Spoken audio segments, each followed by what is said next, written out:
I'm not the house of cards that falls down easily. Oh, I'm strong enough to handle what you throw me. Welcome to Mental Health News Radio. I'm your host, Kristin and Walker. Just what are we going to discuss?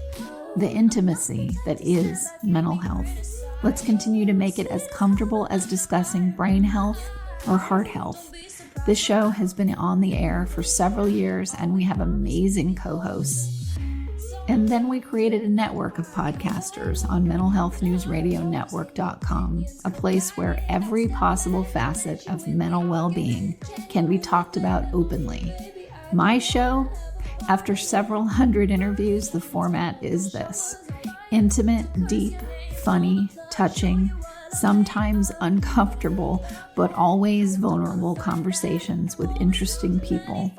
The goal is to have you, our listening family, many of you who have become my good friends, feel as though you are listening in on private conversations.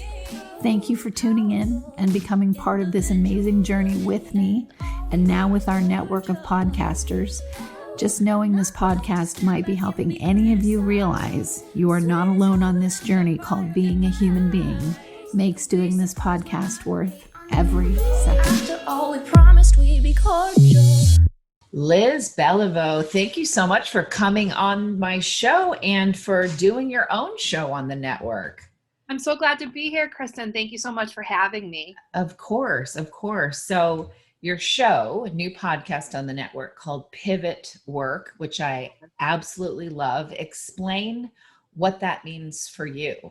Yes, so I'm so excited that the network's going to be the home for Pivot Work. Pivot Work is something I've kind of had, I think, rolling around in my head for a long time. I think like a lot of us who work in the field, for a long time as a practicing social worker. I own and operate a private practice with 2 locations in Massachusetts, as well as a professor in higher education. I've been really curious, not just about the idea about these kind of crisis moments that I think typically people think about when we think about mental health, that, Right. It's about problems and crises. But for me, really thinking about kind of the path and the journey that people take, and kind of like, what are the directionals around that path? How do we kind of, decide on our turns and decide on our movements? And for myself, especially being really interested in this idea about what I call pivot work, which is these moments that are kind of transformative and cause us to do these abrupt shifts, sometimes in a planful or also in an unplanned way, and how those come about, how we cope with them, what we learn from them, and how they shift our own journeys and our own lives. Yeah, and it's so true. I love, because it is a pivot. You can change your perception about something, and that's a pivot. All of the work, people talk about with like EMDR or accelerated resolution therapy and, all of these different things are about helping you make that pivot. Absolutely. And really, when I think about even just my work with clients over the year, how many of my clients come in and really talk about these transformative moments in their own life for pivot work. Sometimes these moments are really happy, joyful moments. Sometimes these moments are, rooted in tragedy and sadness and loss. But I think the shared commonality between all of these moments and all of these kind of events in people's lives is that there's a shift afterwards. Right. And it definitely kind of shifts us in terms of our mindset, in terms of our directionals, and in terms of how we think and view ourselves in the world.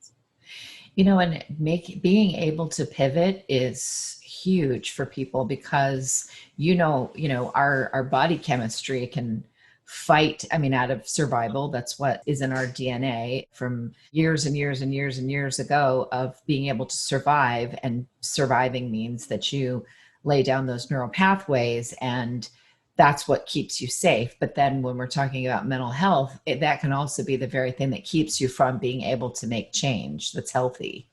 Absolutely. And I think what's been really interesting and what really got me thinking about pivot work is that we've kind of had this universal collective experience of pivot work in the last couple of months, just living even in a global pandemic. people have had to re-envision their home lives, their children's schooling, their Right. occupations, how we provide services for people. I think it's really one of the only times I've seen this kind of collective pivot. And I think for me, it's really highlighted, the relationship between pivot work and resiliency. Absolutely. And it's fascinating to me too. I mean, there are some things, and listen, I have friends that lost their business that they owned a restaurant or they worked in a restaurant. That was their whole career. And they are having to absolutely pivot to, change that structure. But there are other things, like a friend of mine had to close down his restaurant, but then he used one of the SBA loans to buy a food truck. Oh, cool. And now talk about a big pivot. And that, and everything, it's one of those, you pay what you can afford. And if you can't afford a meal, then you can get it for free. And all the profits go to, substance use disorder clinics and so on. I mean, he's a do-gooder out there. And I was like, good for you for making that pivot. But on the other hand, we were talking about it. I said, Matt, I am really glad. I really like this whole thing of going to a restaurant, ordering what you want, and then they take it out to your car. You don't even have to get out of your car. Absolutely. For me, when I hear that story, Kristin, one of the things I think about is also how much of pivot work is kind of rooted in that soul fulfilling work that we do, that he had to make this shift. And while it still may be bumpy or it still may be rocky or he still may be figuring it out, I think some of the most meaningful pivot work we do is that work that kind of feeds our soul. Absolutely. And really, helps us find kind of who we are in the big scheme of things. It's interesting too. I think about that, the way that I perceive work has changed. I don't even like to really say work, or I'm trying to pivot how I look at that word, even because in the past, I mean, I was a slave to my computer. There, no doubt about it. I mean, I would wake up in the middle of the night and roll over, grab my computer, my laptop, put it on my lap and work, and then go to sleep by shoving it off me. I mean, I was a slave to it. And there are now days where I don't even touch it. And that's like fascinating to me. And yet I still do this work that requires a computer. It's really interesting how you can make these big changes in your life, especially when you are actually crafting it towards something that feeds your soul. Absolutely. And I think that you highlight such an important thing here. I think sometimes the misperception about pivot work is it has to be these large, these astronomical events, but sometimes these like small shifts can really be super powerful in our pivot work. I think back in my own experience, not even through my work life, but in my personal life, my husband and I went through a time period where at night before we went to bed, we were doing kind of some verbal gratitude journaling with each other, which, sounds like super cliche as a therapist, right? But, for us, it was just kind of refocusing on some of the things that we were grateful for in our life.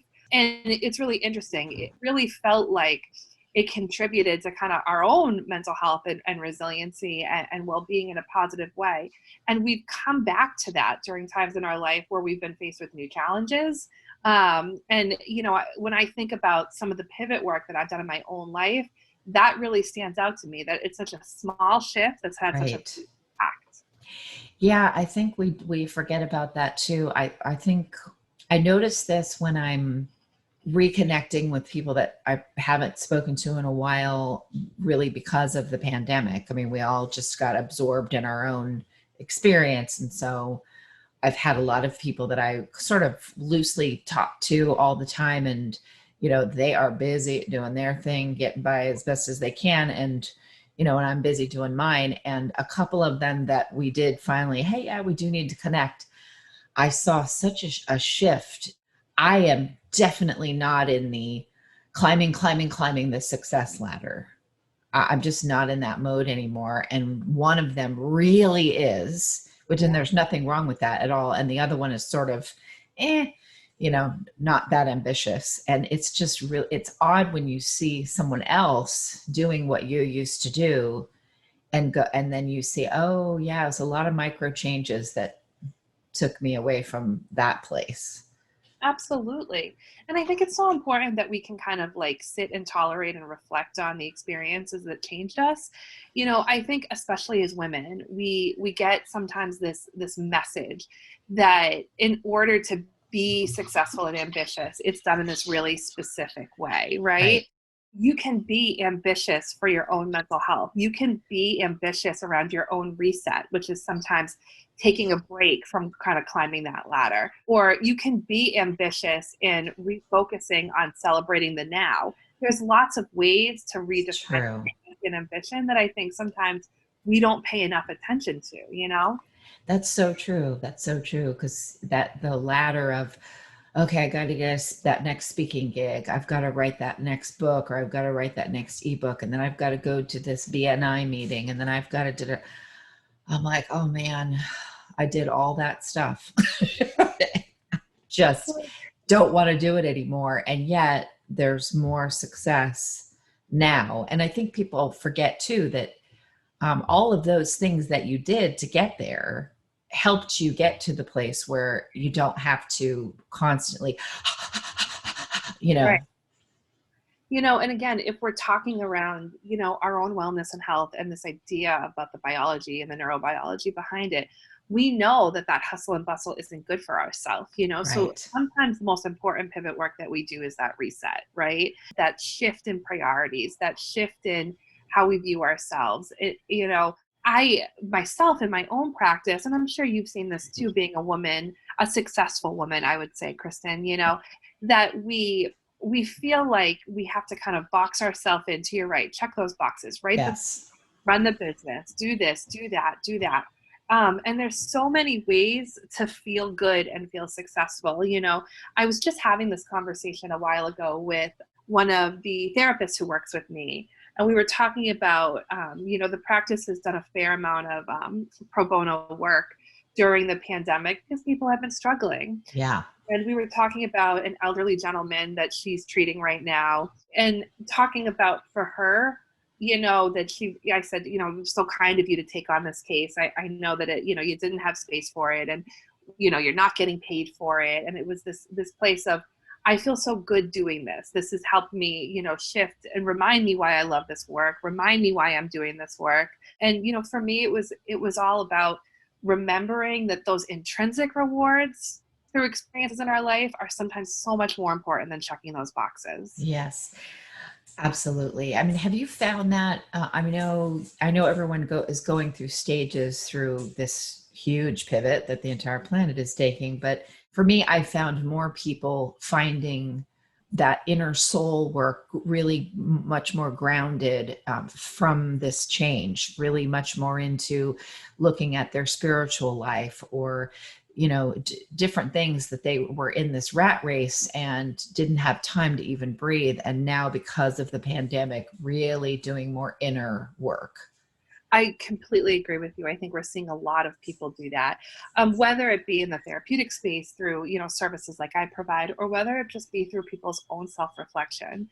I think sometimes as a culture and as people, we tend to fly through life so quickly that we don't savor moments, right? We just move so quickly. And, when I can think about the things that I hear from clients, one of the messages that I like to send to them is, it's okay to miss things that aren't happening right now. And just because you miss them doesn't mean it's wrong, doesn't mean it's not okay, doesn't even mean you have to change it. We can tolerate missing something, and through that, learn more about ourselves and our values. Again, specifically in my own life, I can think very specifically around friendships. And I'm somebody who really values, especially girlfriends in my own life. And, so much of our communication now with people is via text and via emails and via a quick hi, bye, I got to do this, I'm so busy. And now, for the last couple of months, since things have been a little bit reduced with that physical contact, thinking about, how much I've missed that face-to-face. Right. I can specifically think about a very close girlfriend of mine who's pregnant, really missing that moment of being able to give her that congratulatory hug and celebrate that with her. And it's okay that I miss that. That missing is what teaches me and what teaches us who we are, what our values are, and those are really important pivot moments in our life. And sometimes I think we pivot and we don't realize what we're doing. There are things that we're not totally conscious of it. And I don't know why that is. In fact, you're the therapist here. Why do you think that is? Like, let's say someone lives somewhere and it's not as comfortable being there, and they just feel compelled to move to some other place. And it turns out that that was the best idea ever, but they weren't really conscious about making that change. But it turned out to be that's a big pivot. So what do you think that stems from, when you really just aren't conscious about it? So I'm a big believer, I kind of bow at the altar a little bit of Bessel van der Kolk, the body keeps the score, that I think our bodies sometimes do a really good job sending us messages, even if we can't put words to it in our conscience.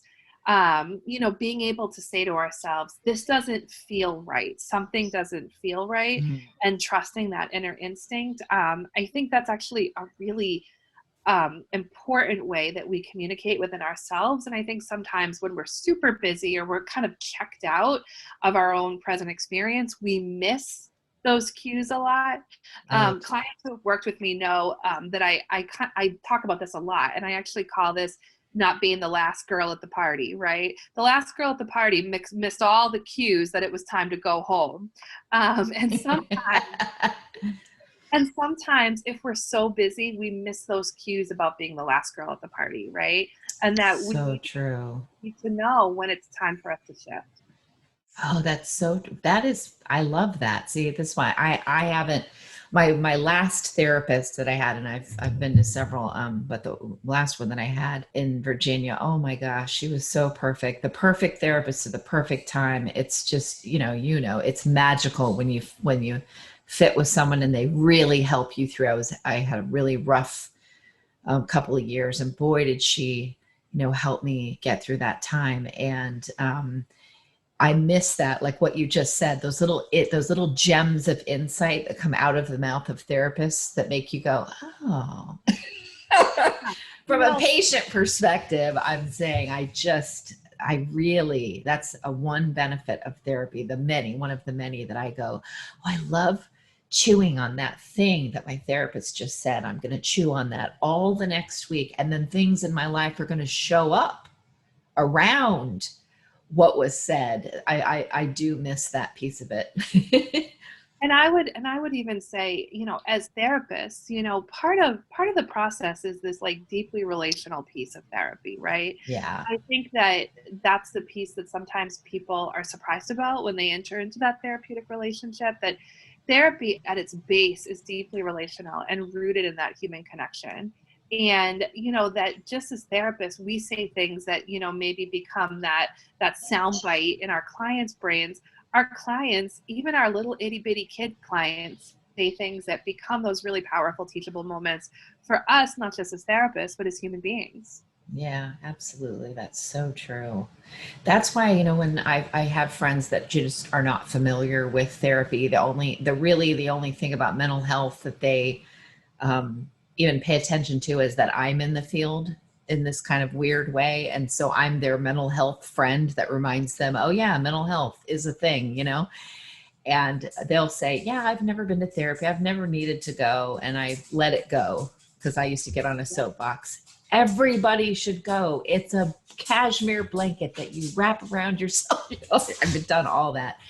But you think about that with people. I go, oh man, the benefit that you would get out of it, just the insight. You don't have to go because you're having a mental illness. You don't have to go because of a challenge. You can just go to have a guide. Absolutely. And that sometimes is some of the best times to go to therapy. Yes. And it's that misperception that therapy is for problems or crises, which therapy can be unbelievably helpful for. But some of the best work that we do is when things are calm and when things don't necessarily seem like they're in this heightened crisis mode. Sometimes that's where some of the real introspection and real change work can happen. Again, if we look at that basis around, trauma responses in ourselves, when we're heightened, when we're in crisis, our ability to learn and our ability to reflect is very much different from when Yes. we're in a different place, and when we're feeling calm and when we're open.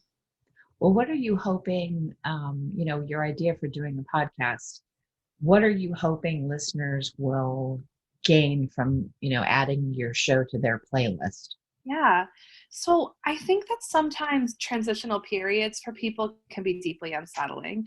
And I think this can cross lots and lots of different realms in our lives, personal, professional, spiritual, within ourselves.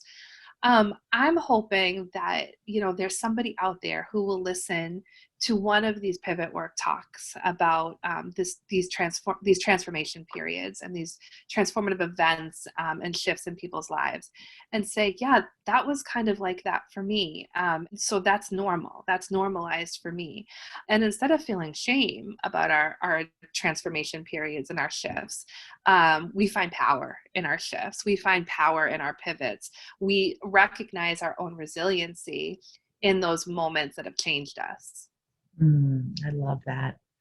Well, I can't get away without asking you, how in the heck do you do everything that you do? Because I know that you had a child not too long ago.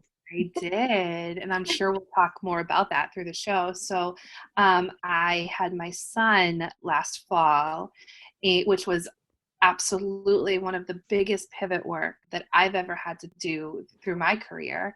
And, I look forward to talking about that shift throughout the show. I have a really supportive world around me. I have an incredibly supportive spouse. I have an incredibly supportive family. I have an amazing, I can't sing their praises enough, teams, both at the university that I teach at the private practice, and in some of the other work that I do. I have a great community around me that has really embraced the style of treatment that we do. And I also think I have a lot of people in my life who have been great role models for me around setting my own boundaries and my own priorities, which have allowed me to, settle into life with my son, allowed me to kind of grow my interests and my businesses in areas like that. So, I'm deeply grateful to kind of my tribe and my team around me. It helps, doesn't it? I mean, we were talking before, this whole process of getting a podcaster set up for the network. There are many hands that someone gets passed through, as you experienced, going to Dan and then Joe and Regina and Georgia, and then there's me, and we all have our piece in the puzzle.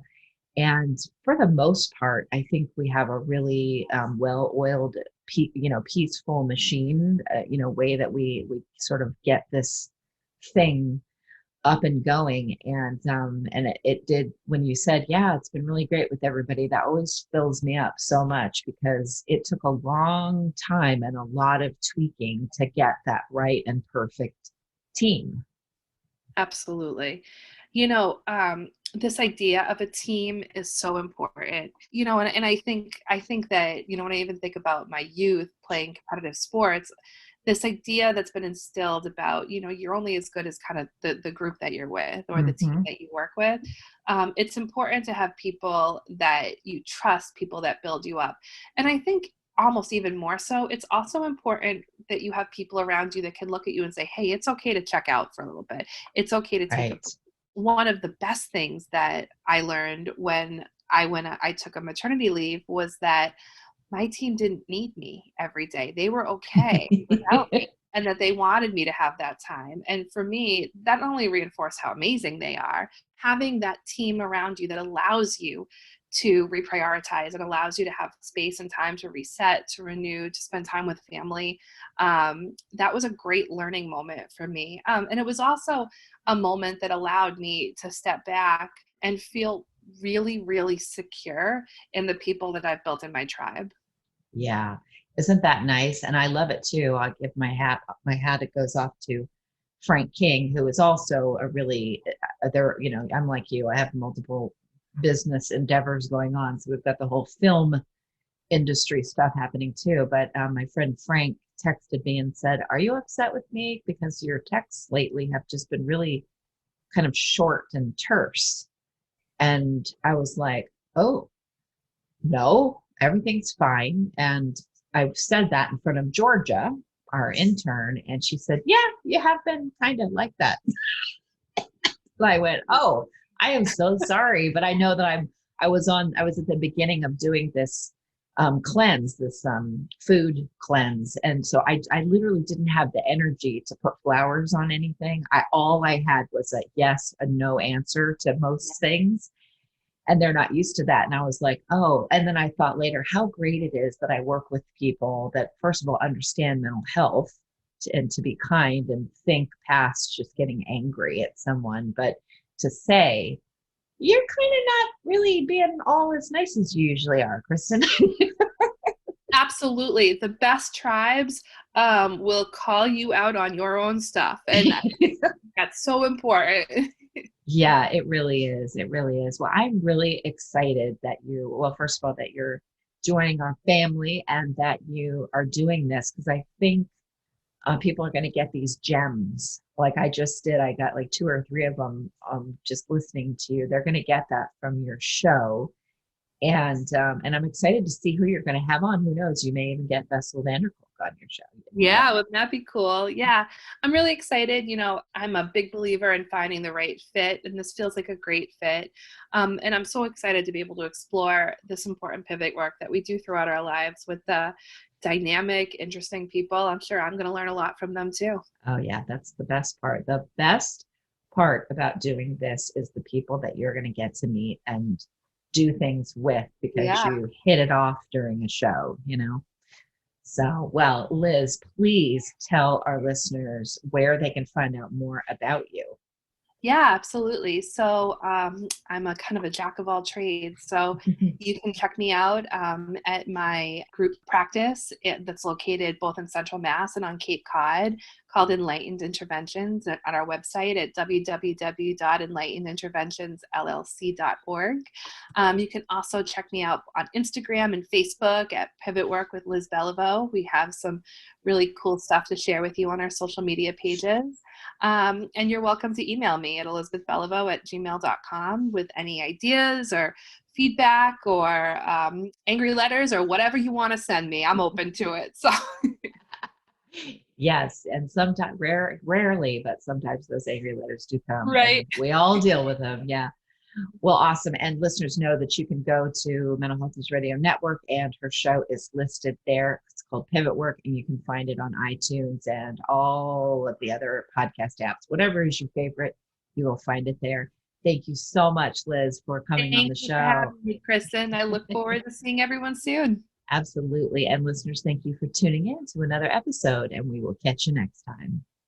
Bye, everyone.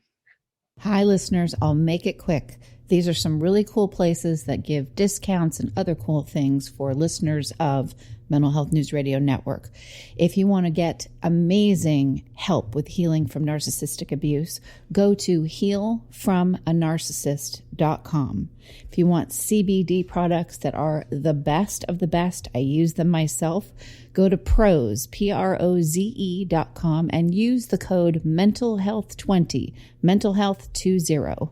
If you want to get daily perk ups that help retrain your brain to think more positively, go to perkupdaily.com. And also, just because this one's fun, snarkycandles.com. I guarantee you'll love them. Snarky with a Y, SNARKY, candles.com. And don't forget, if you want to hear all the shows on the network about first responders, you can go to firstrespondermentalhealthnetwork.com, and all of our shows that focus on narcissistic abuse, narcissisticabusehealingnetwork.com. Thanks for listening, and back to the show. Sometimes I'm passive aggressive, but never without good intentions. I heat up and act on my emotions. Thanks so much for listening to Mental Health News Radio. Our podcast can be found on iTunes, Stitcher, and hundreds of other podcast apps, or you can visit our website at mentalhealthnewsradio.com. If you have a question or would like to be a guest, become a podcaster on our network, or join the amazing organizations that help keep us on the air, please email us at info@mhnrnetwork.com. Get ready for that special goodbye from our resident therapy dog, Miles, and a special thanks to Emily Sohn for letting us use her incredible song, Cordial, for our podcast music. Listen to the full song on SoundCloud at emily.sonne. Don't be surprised when I don't hate on you. After all, we promised we'd be cordial. Sometimes in you I can fight it, but how opposing. Good boy.